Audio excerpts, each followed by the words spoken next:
Hallelujah. धन्यवाद, परमेश्वर का धन्यवाद हो, यीशु राजा का धन्यवाद हो। आज सुबह परमेश्वर के इस वचन में हम आपको आज बताएंगे उत्पत्ति के बारे में, किस तरह हमारी उत्पत्ति हुई। तो आइए बाइबल में हम देखते हैं उत्पत्ति के बारे में। आज में परमेश्वर ने आकाश और पृथ्वी की सृष्टि की, और पृथ्वी बेडौल और सुनसान पड़ी थी, और गहरे जल के ऊपर अंधियारा था। तब परमेश्वर का आत्मा जल के ऊपर मंडरा रहा था। तब परमेश्वर ने कहा, उजियारा हो। तो उजियारा हो गया। और परमेश्वर ने उजियारे को देखा कि अच्छा है, और परमेश्वर ने उजियारे को अंधियारे से अलग किया। और परमेश्वर ने उजियारे को दिन और अंधियारे को रात कहा, तथा साँझ हुई, फिर भोर हुआ। इस प्रकार पहला दिन हो गया। फिर परमेश्वर ने कहा, जल के बीच एक ऐसा अंतर हो कि जल दो भाग हो जाए। तब परमेश्वर ने एक अंतर करके उसके नीचे के जल और उसके ऊपर के जल को अलग अलग किया, और वैसा ही हो गया। और परमेश्वर ने उस अंतर को आकाश कहा, तथा साँझ हुई, फिर भोर हुआ। इस प्रकार दूसरा दिन हो गया। फिर परमेश्वर ने कहा, आकाश के नीचे का जल एक स्थान में इकट्ठा हो जाए, और सूखी भूमि दिखाई दे, और वैसा ही हो गया। और परमेश्वर ने सूखी भूमि को पृथ्वी कहा। तब जो जल इकट्ठा हुआ उसको उसने समुद्र कहा। और परमेश्वर ने देखा कि अच्छा है। फिर परमेश्वर ने कहा, पृथ्वी से हरी घास तथा बीज वाले छोटे पेड़ और फलदायी वृक्ष भी उनके बीज उन्हीं में एक ही जाति के अनुसार होते हैं, पृथ्वी पर उगे, और वैसा ही हो गया।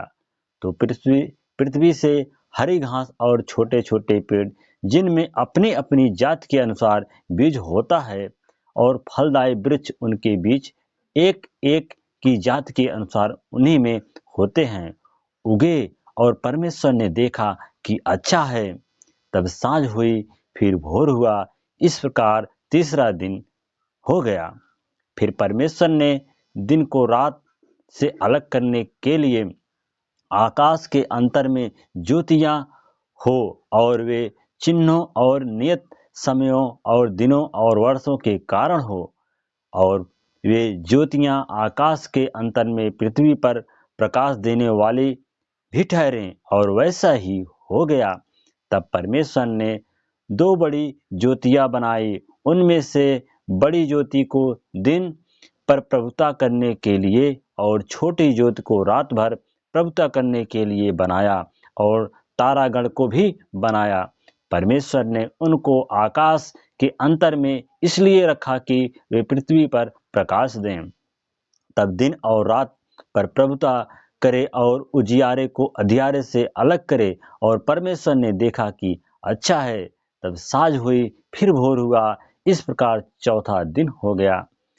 फिर परमेश्वर ने कहा, जल जीवित प्राणियों से बहुत ही भर जाए, और पक्षी पृथ्वी के ऊपर आकाश के अंतर में उड़े। इसलिए परमेश्वर ने जाति के बड़े जल जंतुओं की और उन सब जीवित प्राणियों की भी सृष्टि की, जो चलते फिरते हैं, जिनसे जल बहुत ही भर गया। और एक जात के उगने वाले पक्षियों की भी सृष्टि की। और परमेश्वर ने देखा कि अच्छा है। और परमेश्वर ने यह कह के उनको आशीष दी कि फूलो फलो, और समुद्र के जल में भर जाओ, और पंछी पृथ्वी पर बढ़ें। तथा साँझ हुई, फिर भोर हुआ। इस प्रकार पांचवा दिन हो गया। फिर परमेश्वर ने कहा, पृथ्वी से एक एक जात के जीवित प्राणी, अर्थात घरेलू पशु और रेंगने वाले जंतु, और पृथ्वी के वन पशु जाति जाति के अनुसार उत्पन्न हो, और वैसा ही हो गया। सो परमेश्वर ने पृथ्वी के जाति जाति के वन पशुओं को, और जाति जाति के घरेलू पशुओं को, और जाति जाति के भूमि पर सब रेंगने वाले जंतुओं को बनाया। और परमेश्वर ने देखा कि अच्छा है। फिर परमेश्वर ने कहा, हम मनुष्य के अपने स्वरूप के अनुसार अपनी समानता में बनाएं, और वे समुद्र की मछलियों और आकाश के पंछियों और घरेलू पशुओं और सारी पृथ्वी पर और सब रेंगने वाले जंतुओं पर जो पृथ्वी पर रेंगते हैं अधिकार रखे। तब परमेश्वर ने मनुष्य को अपने स्वरूप के अनुसार उत्पन्न किया, अपने ही स्वरूप के अनुसार परमेश्वर ने उसको उत्पन्न किया, नर और नारी करके उसने मनुष्यों की सृष्टि की। और परमेश्वर ने उनको आशीष दी और उनसे कहा, फूलो फलो और पृथ्वी में भर जाओ और उसको अपने वश में कर लो और समुद्र की मछलियां तथा आकाश के पंछियों और पृथ्वी पर रेंगने वाले सब जंतुओं पर अधिकार रखो। फिर परमेश्वर ने उनसे कहा, सुनो, जितने बीज वाले छोटे छोटे पेड़ सारी पृथ्वी के ऊपर हैं और जितने वृक्षों में बीज वाले फल होते हैं वे सब मैंने तुमको दिए हैं, वे तुम्हारे भोजन के लिए हैं। और उसने पृथ्वी के पशु और आकाश के पंछी और पृथ्वी पर रेंगने वाले जंतु हैं जिनमें जीवन के प्राण है, उन सब के खाने के लिए मैंने सब हरे हरे छोटे पेड़ दिए हैं। और वैसा ही हो गया। तब परमेश्वर ने जो कुछ बनाया था सबको देखा, तो क्या देखा कि वह बहुत ही अच्छा है। तथा साँझ हुई, फिर भोर हुआ, इस प्रकार छठवां दिन हो गया। यूं आकाश और पृथ्वी और उनकी सारी सेना का बनाना समाप्त हो गया। और परमेश्वर ने अपना काम जिसे वह करता था सातवें दिन समाप्त किया। और उसने अपने किए हुए सारे काम से सातवें दिन विश्राम किया। और परमेश्वर ने सातवें दिन को आशीष दी और पवित्र ठहराया, क्योंकि उसमें उसने अपने सृष्टि की रचना के सारे काम से विश्राम लिया। आकाश और पृथ्वी की उत्पत्ति का वृत्तांत यह है कि जब वे उत्पन्न हुए, अर्थात जिस दिन यहोवा परमेश्वर ने पृथ्वी और आकाश को बनाया, तब मैदान का कोई पौधा भूमि पर न था और न मैदान का कोई छोटा पेड़ उगा था, क्योंकि परमेश्वर ने पृथ्वी पर जल नहीं बरसाया था और भूमि पर खेती करने के लिए मनुष्य भी नहीं था। तो भी कोहरा पृथ्वी से उठता था, जिससे सारी भूमि सिंच जाती थी। और यहोवा परमेश्वर ने आदम और भूमि की मिट्टी से रचा और उसने नथनों में जीवन का श्वास फूंक दिया और आदम जीवित प्राणी बन गया। हालेलुया, धन्यवाद। यह था परमेश्वर का उत्पत्ति का वचन।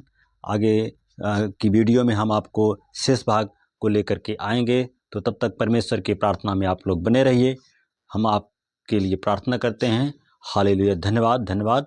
महान पिता परमेश्वर, राजाओं के राजा, प्रभुओं के प्रभु यीशु मसीह, हम आपको धन्यवाद देते हैं। जितने भी भाई मेरे इस वचन में जुड़े हुए हैं, प्रार्थना को सुना है, उनके जीवन में सुख और शांति बनी रहे। परमेश्वर उनके सारे दुखों को दूर करे। हम प्रभु का धन्यवाद देते हैं। हालेलुया, धन्यवाद धन्यवाद धन्यवाद। प्यारे पिता परमेश्वर का धन्यवाद हो। हे हमारे पिता, आप जो स्वर्ग में हैं, आपका नाम पवित्र माना जाए, आपका राज जाए, आपकी इच्छा जैसे स्वर्ग में पूरी होती है वैसे पृथ्वी पर भी हो। हमारे दिन भर की रोटी आज हमें दो। जिस प्रकार हमने अपने अपराधियों को क्षमा किया, वैसे आप भी हमारे अपराध को क्षमा करो। हमें परीक्षा में ना लाओ, परंतु बुराई से बचाओ, क्योंकि राज्य और पराक्रम और महिमा सदा आपकी ही है। आमीन। धन्यवाद। हालेलुया।